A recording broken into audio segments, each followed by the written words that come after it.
नमस्कार, ऑपरेशन न्याय में आपके साथ में फरहा सिद्दीकी। आज सुशांत की पहली बरसी है। 14 जून 2020 को आज ही के दिन 34 साल के सुशांत अपने मुंबई के बांद्रा स्थित घर में मृत पाए गए थे। इस खबर ने न सिर्फ फिल्म जगत को बल्कि सुशांत सिंह राजपूत के तमाम फैंस को भी सकते में डाल दिया था। इसके बाद ही सुशांत की मौत को लेकर अलग अलग थियरीज पर चर्चा चलने लगी। कुछ लोगों ने इसे डिप्रेशन के कारण आत्महत्या बताया, तो कुछ लोग ऐसे भी थे जिन्होंने इसे बॉलीवुड में होने वाली गुटबाजी का नतीजा मानते हुए हत्या बताया। आज उनके निधन को 1 साल पूरा होने पर उनके फैंस फिर उसी सदमे में दिखाई दे रहे हैं जिसमें 1 साल पहले थे। आज फिर उनकी आंखें नम हैं और दिल में वही सवाल कि कब मिलेगा सुशांत को इंसाफ। और इसी पर ज्यादा बात करने के लिए हमारे साथ स्टूडियो में मौजूद हैं कैपिटल टीवी के editor in chief doctor Manish Kumar. Doctor साहब, बहुत बहुत स्वागत है आपका। धन्यवाद।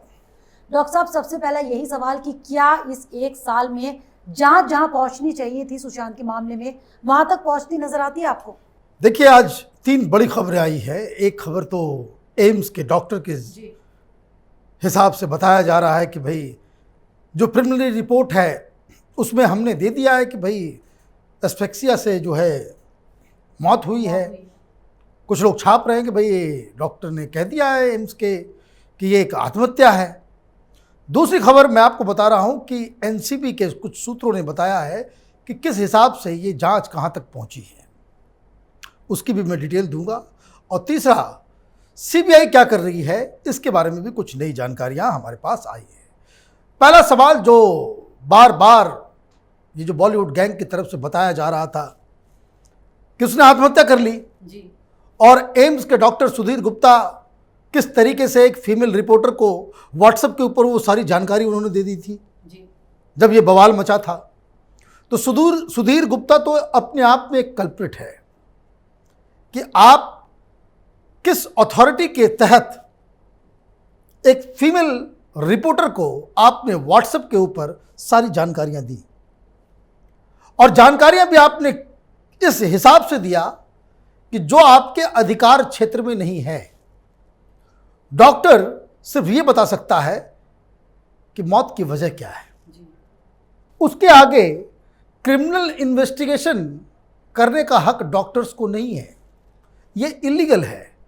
तो 2 बातें आज फिर कई सारे टीवी चैनल चला रहे हैं उसको कि एम्स की प्रिलिमिनरी रिपोर्ट के ऊपर सुधीर गुप्ता ने कहा कि हमने तो रिपोर्ट दे दिया था, हम लोगों ने 5-6 घंटे मीटिंग की, उसके बाद हम ये तय किए कि भाई ये एस्फेक्सिया से जो है उसका डेथ हुआ है और जो एक आत्महत्या है। तो एस्फेक्सिया वो है क्या?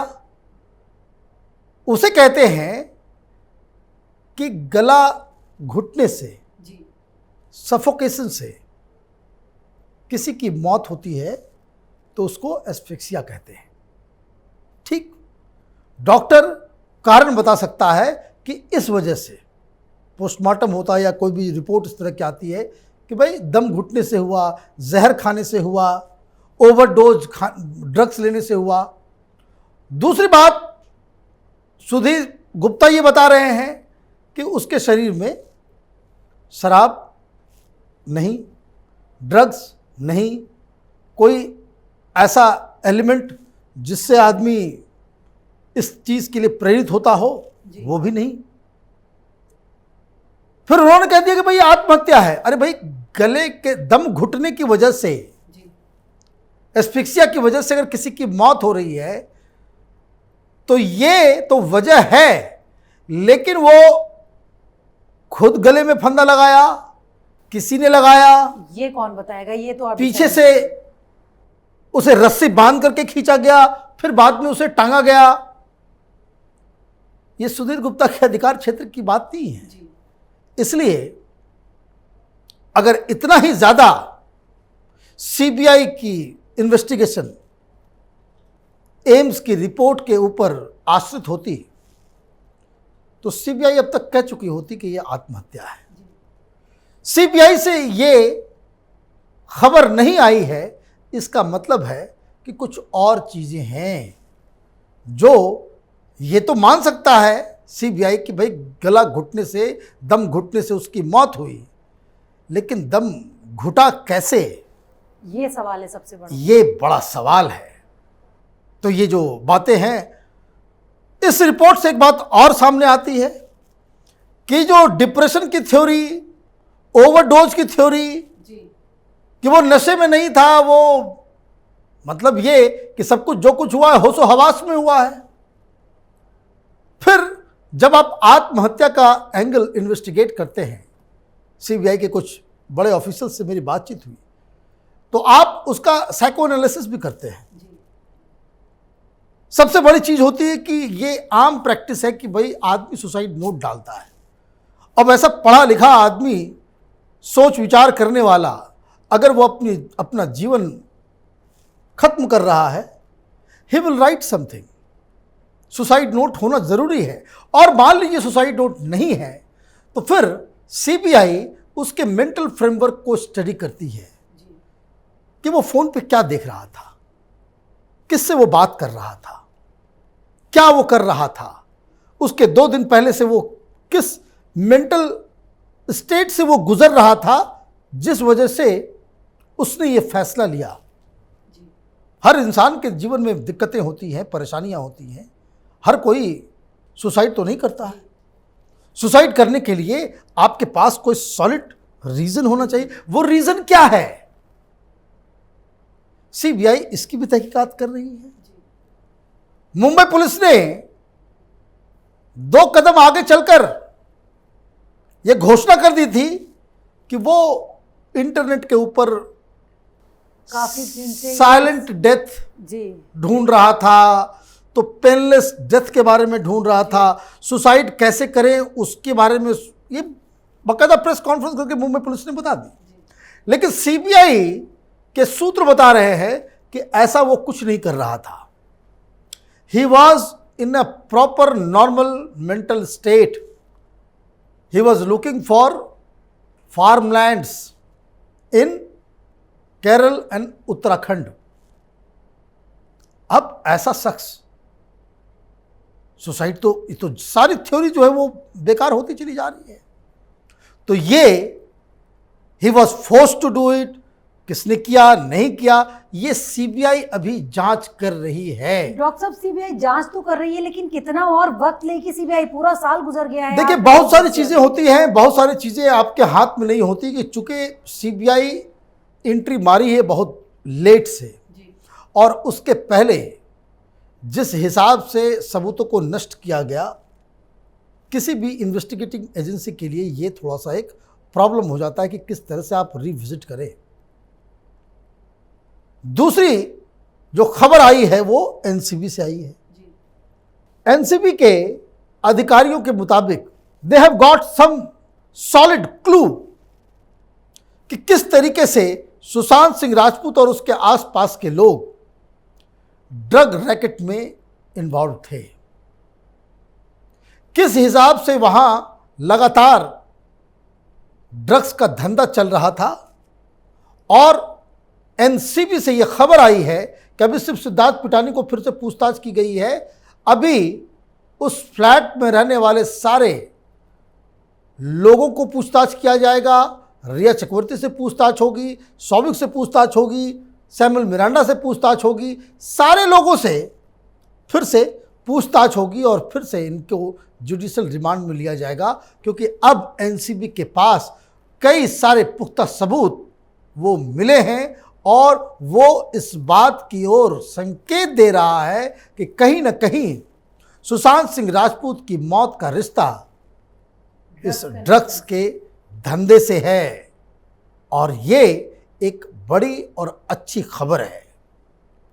तीसरा जो पॉइंट जो सामने आ रहा है अभी, जिसको लेकर के काफी बवाल भी है,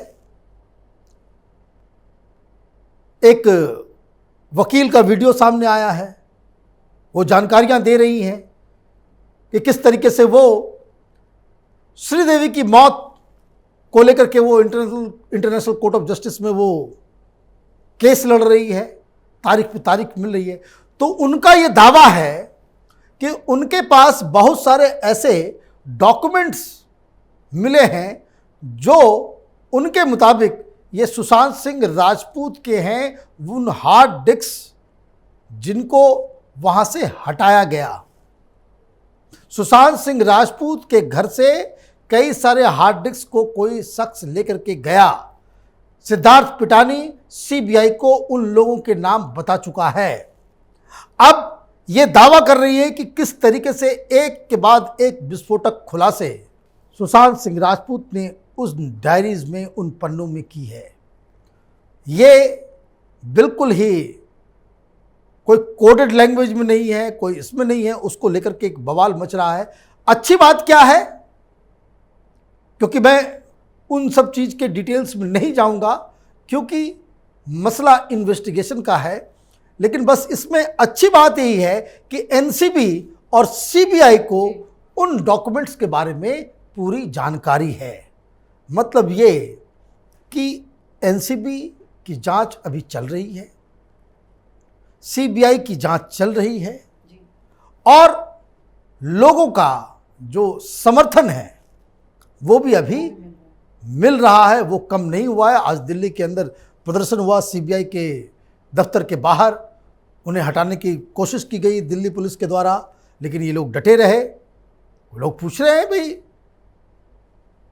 सुशांत के लिए न्याय मांगने वालों के लिए आप आ जाते हो कानून बताने के लिए कि भाई आप ये फॉलो करो, वो फॉलो करो, कोरोना का टाइम है, आप यहां से जाओ, या ये जगह नहीं है। और ये फर्जी किसान दिल्ली को बंधक बना करके बैठे हुए हैं, तो वहां कोई कानून व्यवस्था नाम की कोई चीज नहीं। तो ये सारी चीजें हैं। तो कुल मिलाकर के आप ये कह सकते हैं 1 साल पूरे हुए हैं, लेकिन जांच एजेंसियों ने अभी भी अपने इन्वेस्टिगेशन को क्लोज नहीं किया है। और क्लोज नहीं करने का मतलब है कि ज़रूर सीबीआई और एनसीबी के पास वैसे वैसे सबूत आ रहे हैं जिसकी तहकीकात जरूरी है, जो इसे आत्महत्या की थ्योरी से दूर लेकर के जा रहा है। सीबीआई का जो लास्ट बयान है वो साफ साफ कह रहा है कि हम किसी भी एंगल को अभी क्लोज हमने नहीं किया है। ये बयान सुधीर गुप्ता के वो तथाकथित प्रिलिमिनरी इंक्वायरी रिपोर्ट के आने के बाद सीबीआई ने कहा है कि हम हर एंगल के ऊपर इन्वेस्टिगेशन जारी रख रहे हैं। मतलब ये कि सीबीआई ने इस सुधीर गुप्ता के दावों के ऊपर जो है विश्वास नहीं किया है। जी डॉक्टर साहब, चलिए बहुत बहुत शुक्रिया हमारे साथ कार्यक्रम में। धन्यवाद। तो कुछ लोग मरने के बाद भी अमर रहते हैं। सुशांत सिंह राजपूत भी ऐसे ही एक शख्स है जिनके जाने के बाद भी वो अपने करोड़ों चाहने वालों के दिलों में धड़क रहे हैं। आज सुशांत की पहली बरसी पर उनके फैंस ने हर तरीके से इसे यादगार बनाने की कोशिश की। सोशल मीडिया के सबसे पॉपुलर मीडियम यानी इंस्टाग्राम में आज भी सुशांत के फैंस की तादाद करोड़ों में है। सुशांत की मौत के वक्त ये तादाद 9 मिलियन थी, जो लगातार बढ़ते हुए 13 मिलियन के आंकड़े को पार कर गई। और आज उनकी मौत के 1 साल बाद भी उन्हें फॉलो करने वालों की बढ़ती तादाद देखकर यही कहा जाएगा कि वो भले ही दुनिया छोड़कर चले गए हों, लेकिन लोगों के दिलों में हमेशा जिंदा रहेंगे। तो अगर आपको हमारे प्रोग्राम पसंद आया तो इसे लाइक करें, शेयर करें और कैपिटल टीवी को सब्सक्राइब जरूर करें। नमस्कार।